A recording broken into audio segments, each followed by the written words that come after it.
9월 21일 라이트 딜라이트 말씀 묵상의 시간입니다. 사랑하는 주님, 오늘도 주님의 은혜와 사랑을 의지하고 이 하루를 시작합니다. 주님 도우심을 바랍니다. 그리고 주께서 우리를 끝까지 붙잡아 주실 것을 믿습니다. 연약한 우리의 모든 삶이 주님의 손에 있을 때 주님께서 우리를 힘주시고 또 위로하시고 또 우리의 모든 것이 주님께 있음을 믿게 하여 주셔서 우리가 다시 한번 주님 은혜 안에서 힘을 내어 우리의 일상을 또 우리에게 주어진 삶을 은혜 가운데 살아갈 수 있도록 도우시고 함께해 주옵소서.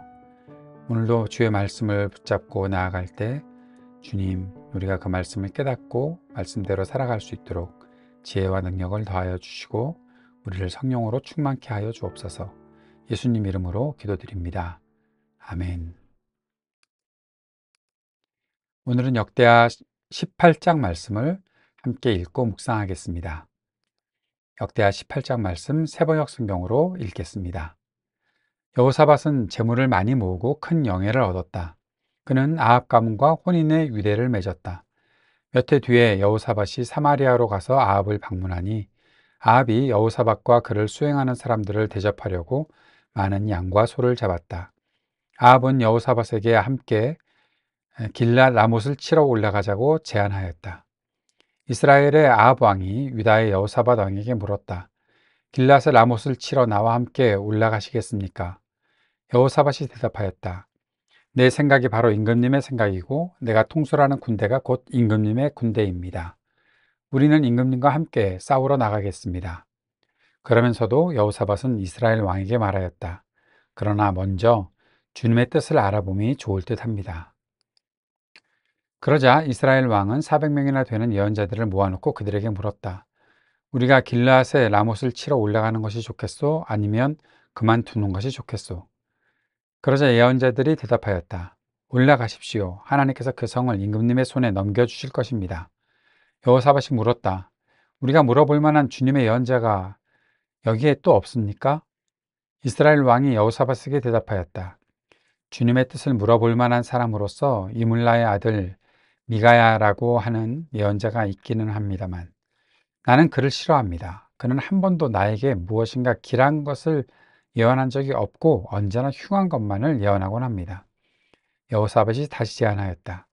임금님께서 예언자를 두고 그렇게 말씀하시면 안 됩니다. 그러자 이스라엘 왕은 한 신하를 불러서 명령하였다. 이물라의 아들 미가야를 속히 데려오너라. 그때 이스라엘 왕과 유다의 여호사밧 왕은 왕복을 입고 사마리아 성문 어귀 타작 마당에 마련된 보좌에 앉아 있었고 예언자들은 모두 그 두 왕 앞에서 예언을 하고 있었다. 그 예언자들 가운데서 그나아나의 아들 시드기야는 자신이 만든 철불들을 가지고 나와서 말하였다. 주님께서 이렇게 말씀하십니다. 너 아합은 철로 만든 이 뿔을 가지고 시리아 사람들을 찌르되 그들이 모두 파멸될 때까지 그렇게 할 것이다 하십니다. 그러자 다른 예언자들도 모두 그와 같은 예언을 하며 말하였다. 길랏 라못으로 진군하십시오. 승리는 임금님의 것입니다. 주님께서 이미 그 성을 임금님의 손에 넘기셨습니다. 미가야를 데리러 간 신하가 미가야에게 말하였다. 이것 보십시오.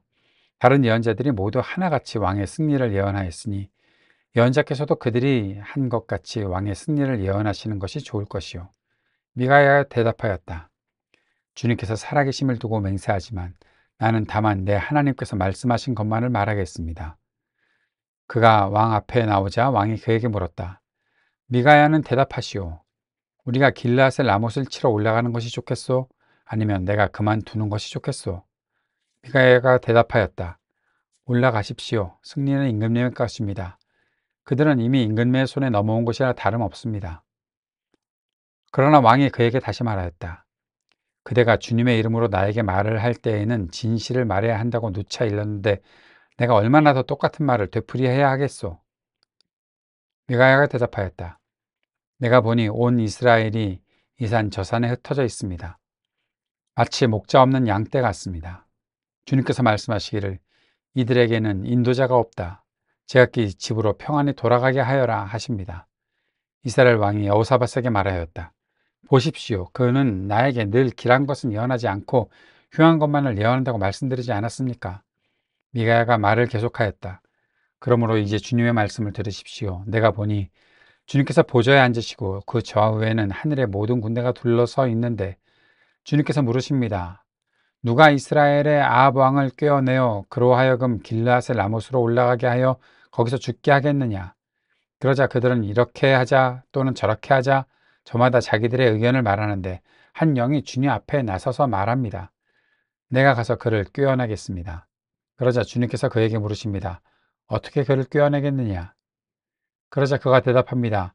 내가 가서 아합의 모든 예언자들이 모두 거짓말을 하도록 시키겠습니다. 그러자 주님께서 말씀하십니다. 그를 꿰어라. 틀림없이 성공할 것이다. 가서 꼭 그렇게 하여라.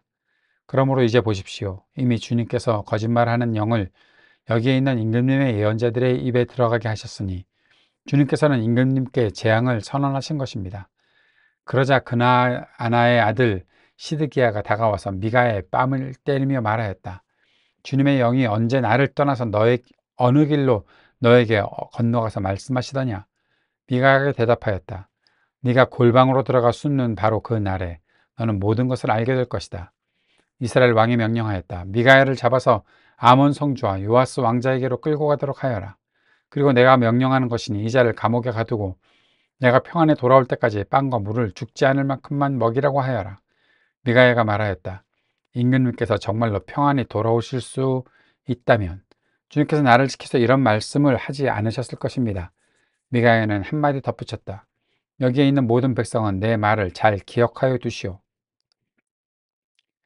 이스라엘의 아합 왕과 유다의 여호사밧 왕은 시리아와 싸우려고 길르앗의 라못으로 올라갔다. 이스라엘의 아합 왕이 여호사밧에게 말하였다. 나는 변장을 하고 싸움터로 들어갈 터이니 임금님께서는 왕복을 그대로 입고 나가십시오. 그런 다음에 이스라엘 왕은 변장을 하였고 그들은 싸움터로 들어갔다. 시리아 왕은 자기와 함께 있는 병거대 지휘관들에게 말하였다. 귀관들은 작은 자나 큰 자를 상대하여 싸우지 말고 오직 이스라엘 왕만 공격하시오. 병거대 지휘관들이 여호사밧을 보고 저자가 이스라엘 왕이다 하며 그와 싸우려고 달려들었다.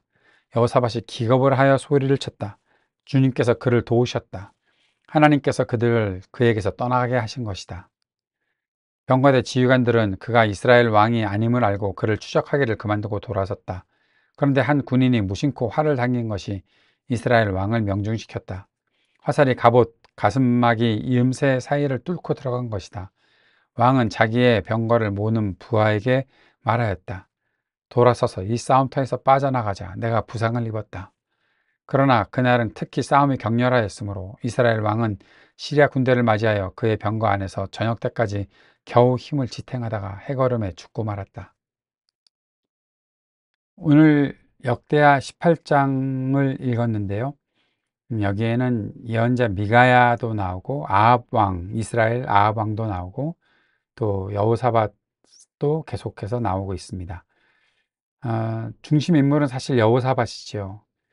17장부터 시작한 여호사밧의 이야기가 쭉 이어지고 있는 가운데 이 역대하 18장 말씀이 기록되어 있는 것이고 이때 어떤 일이 있었는지를 말해주고 있습니다.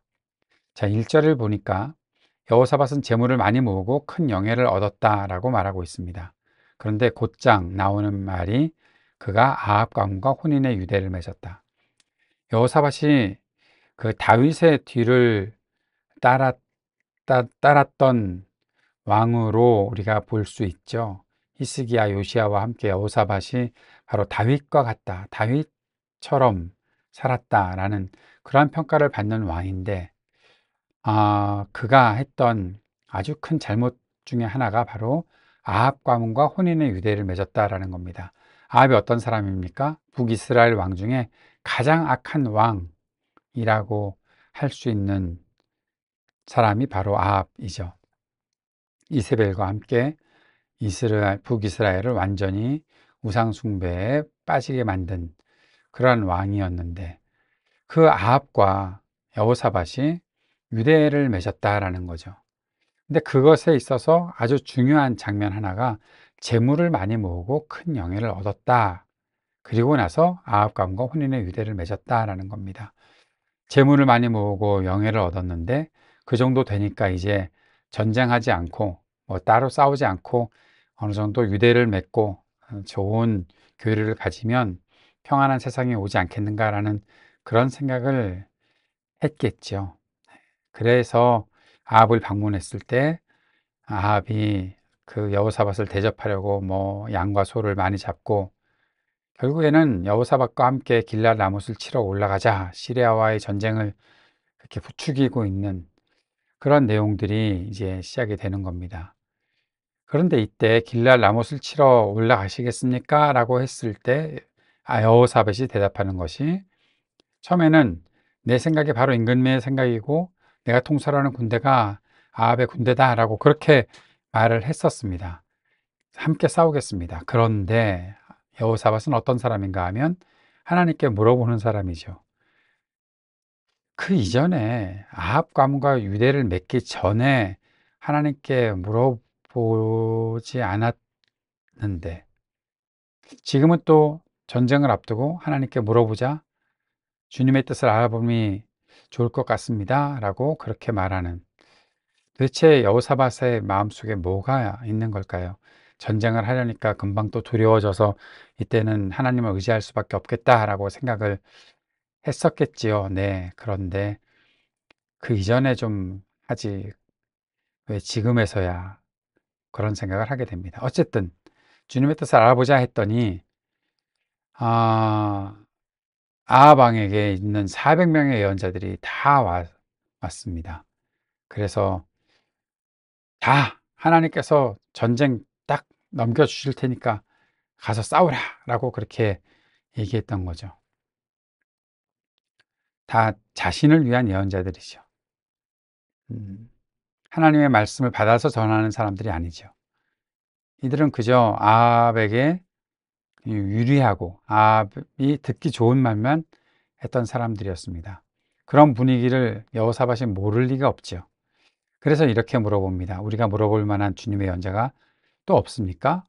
라고 그렇게 물었을 때 여호사밧의 대답이 참 재밌습니다. 이물라의 아들 미가야가 있는데 내가 그를 싫어한다는 겁니다. 왜 싫어하는가? 한 번도 나한테 좋은 말 한 적이 없다. 언제나 흉한 것만을 예언하곤 했다. 왜 그랬을까요? 아합이 하나님 말씀을 안 들으니까. 그러니까 하나님께서 벌을 줄 것이라는 그러한 말을 하는 거죠. 그 이유는 모른 채 자기가 싫어하는 말만 한다고. 그랬더니 여호사밧이 임금님이 왕이 예언자에게 그런 식으로 말하면 안 된다고 그렇게 한마디 합니다. 음, 예, 그런데 그 다음에 보니까 시드기야라는 또 예언자도 나옵니다. 다 거짓 예언자들이죠. 그나아나의 아들 시드기야가 철불들을 가지고 나와서 당시에 이런 예언자들이 행위를 가지고서도 하나님 말씀을 전하는 일들이 있었죠. 그런데 지금 이 시드기야가 철로 만든 뿔을 가지고 나와서 한다는 소리가 하나님께서 이걸 가지고서 시리아 사람들을 찌르고 그들이 파멸될까지 하라고 그렇게 말씀하셨습니다 라고 합니다. 그랬더니 또 다른 예언자 400명의 예언자들도 똑같은 얘기를 하면서 하나님께서 그 성을 임금의 손에 넘기셨습니다 그렇게 얘기하는 거죠. 그러한 일들이 벌어지고 있을 때 미가야를 데리러 간 신하가 미가야에게 이렇게 다른 예언자들이 다 하나같이 승리를 예언하고 있다. 당신도 승리를 예언해라 그냥. 예언은 받아서 전하는 말씀인데 받지도 않은 것을 전해야 한다라고 그렇게 말하고 있는 거죠. 미가야가 그렇게 대답합니다. 나는 하나님께서 말씀하신 것만 말하겠습니다. 그래 놓고 아합이 물어보니까 올라가십시오. 승리의 임금님의 것입니다. 그런 식으로 똑같이 다른 400명 시드기야처럼 이야기했습니다. 더 이상 할 말이 없었던 건지 이것을 통해서 뭔가 다른 걸 밝혀내려고 했던 건지 모르겠으나 아무튼 미가야도 처음에는 이렇게 얘기했던 거죠. 승리를 예언했습니다. 아, 비아냥거린 것 같죠. 예, 분명히 뉘앙스가 다른 뉘앙스라 생각을 합니다. 그런데 너무 재미있는 것은 아합이 진실을 얘기하라고 했는데 왜 진실을 말 안 하냐고 그렇게 얘기를 합니다. 아마 자기도 지금 그 승리에 대한 예언이 거짓말이라는 사실을 알고 있었던 것 같습니다. 그게 너무 우습잖아요.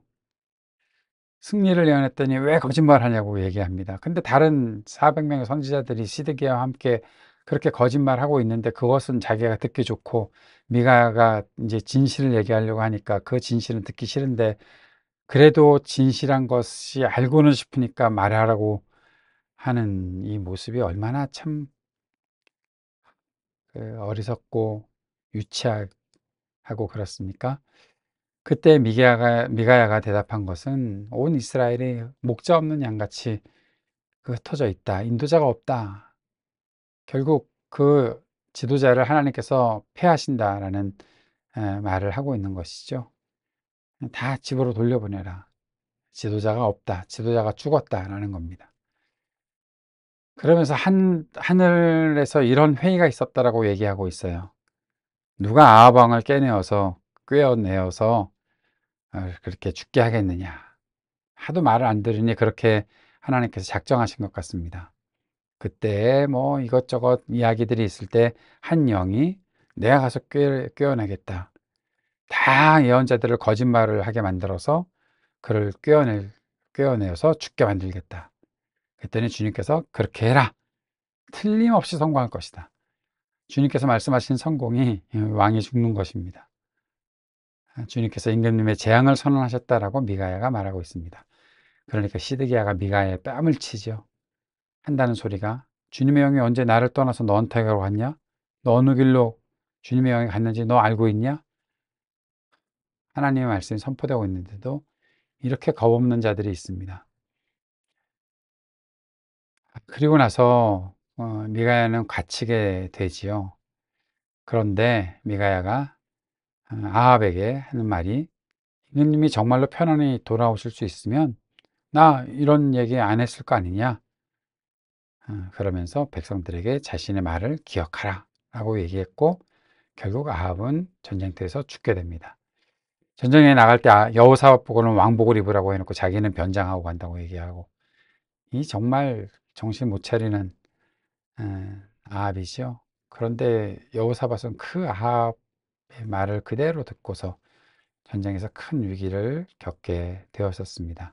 그런데도 하나님께서 그를 도우셔서 살려주셨던 것이죠. 하나님이 아직도 여호사밧은 돕고 계십니다. 예, 여호사밧에 대해서 어떤 평가를 할지 모르겠지만 하나님은 여호사밧이 부르짖자 그를 도와주고 계십니다. 그러면 된 것 아니겠습니까? 그리고 자신이 무엇을 잘못했는지 여호사밧은 분명히 깨달았겠죠. 음, 아합이 죽었습니다. 하나님께서 죽이기로 작정하셨으니 죽습니다. 한 군인이 무심코 활을 당겼는데 이스라엘 왕이 명중되었고 가슴막의 이음새 사이를 뚫고서 그 아합을 죽인 것이죠. 예, 무심코 당긴 활이. 하나님은 무심코 당기지 않으셨을 것입니다. 그 화살을 통해서 음, 아합을 죽게 만드셨던 것입니다. 자, 오늘 본문 말씀을 쭉 보면서 우리 간단하게 정리를 해봅시다. 재물과 영예가 가져온 위기가 있었다라는 사실을 우리가 보았었죠. 여호사밧이 재물과 영예가 이렇게 커지니까 하나님에 대한 신뢰를 잃어버렸습니다. 이게 뭘까요? 재물과 영예가 왜 그럴까요? 왜 하나님을 향한 신뢰를 약하게 만들까요? 여러분은 아시겠죠? 모르는 척 하지 말고 함께 왜 내가 그럴까? 왜 재물이 들어오고 영예가 들어오면 왜 하나님을 향해서 또 신뢰를 버리고 또 이렇게 오만하게 될까? 그런 생각들을 한번 해 보았으면 좋겠습니다. 거기에 넘어가지 않는 방법이 없을까? 우리의 고민이 되어야 되겠죠. 자, 구별해야 될 것이 있습니다. 자신감 넘치는 삶과 오직 하나님을 신뢰하는 것에서 오는 당당함은 다르다는 겁니다. 세상에서 내가 재물을 갖고 있고 명예도 있고 사람들이 다 나를 좋아하니까 그것 때문에 내가 자신감이 넘친다. 예, 결국 자만할 수밖에 없는 것이죠. 하나님을 신뢰해도 당당하게 살 수가 있습니다. 그것은 겸손과 연결되어 있는 것이죠. 여호사밧이 결국 교만해졌기 때문에 아합과 혼인 유대 관계를 맺었다라고 우리는 볼 수 있습니다. 우리가 어떻게 해야 이러한 재물과 또 우리의 그러한 추구하고 살아가는 영예를 하나님을 향한 신뢰 뒤로 물러가게 할 것인지 한번 생각해 보고 고민해 보았으면 좋겠습니다. 그리고 기도했으면 좋겠습니다. 무엇에게도 하나님을 향한 신뢰를 빼앗기지 않게 도와달라고, 겸손히 주님만 의지할 수 있게 해달라고 기도하는 우리가 되기를 바랍니다. 두 번째, 말씀을 듣고자 하는 믿음과 삶의 행동으로 나타나는 결과가 왜 이렇게 다를까? 예. 말씀을 듣고자 하는데 삶에서는 전혀 다른 결과가 나타나는 이유는 뭘까? 이전의 삶으로 나타났던 믿음의 결실이 이렇게 쉽게 무너지는 이유는 뭘까? 한번 질문해 보시고 답해 보십시오. 무엇 때문일까요? 음, 예, 말씀이 삶에 제대로 적용되지 않아서 그런 거죠. 자꾸 이원화된 삶, 예배 드릴 때와 말씀 묵상할 때와 달리 또 살아가는 일상 속에서 달라지는 그런 모습들, 이거 자꾸만 이원화돼서 나타나니까 결국에는 믿음이 삶의 행동으로 나타나지 않게 되는 것이고, 믿음의 결실들이 쉽게 무너져 버리는 것은 아닐까 생각해 보게 됩니다. 말씀을 듣고자 하는 마음이 없으면 말씀을 전하는 사람도 미워하는 아합과 같은 사람도 있다는 것을 보게 되죠. 말씀을 듣는 것 같지만 자기 귀에 달콤한 말만 들으려 하는 것, 이러한 것이 바로 잘못이고, 이렇게 살아간다 보면 말씀을 전하는 사람조차 무시하고 살아가게 되는 것입니다. 말씀을 전하는 사람을 공격하는 것은 하나님을 공격하는 것과 같습니다. 우리가 말씀을 사랑한다면 하나님의 말씀을 전하는 사람들에 대해서 존중하고 그들을 더 잘 섬길 수 있는 그런 일들이 계속 지속되었으면 좋겠다라는 생각도 해보게 됩니다. 사랑하는 여러분, 우리의 삶 속에서 오늘도 하나님을 향한 우리의 믿음이 하나님의 말씀 앞에서, 말씀 안에서 잘 열매 맺게 도와달라고 기도할 수 있는 이 시간이 되었으면 좋겠습니다. 주님께서 가르쳐 주신 기도 함께 드리겠습니다. 하늘에 계신 우리 아버지, 아버지의 이름을 거룩하게 하시며 아버지의 나라가 오게 하시며 아버지의 뜻이 하늘에서와 같이 땅에서도 이루어지게 하소서. 오늘 우리에게 일용할 양식을 주시고 우리가 우리에게 잘못한 사람을 용서하여 준 것 같이 우리 죄를 용서하여 주시고 우리를 시험에 빠지지 않게 하시고 악에서 구하소서. 나라와 권세와 영광이 영원히 아버지의 것입니다. 아멘.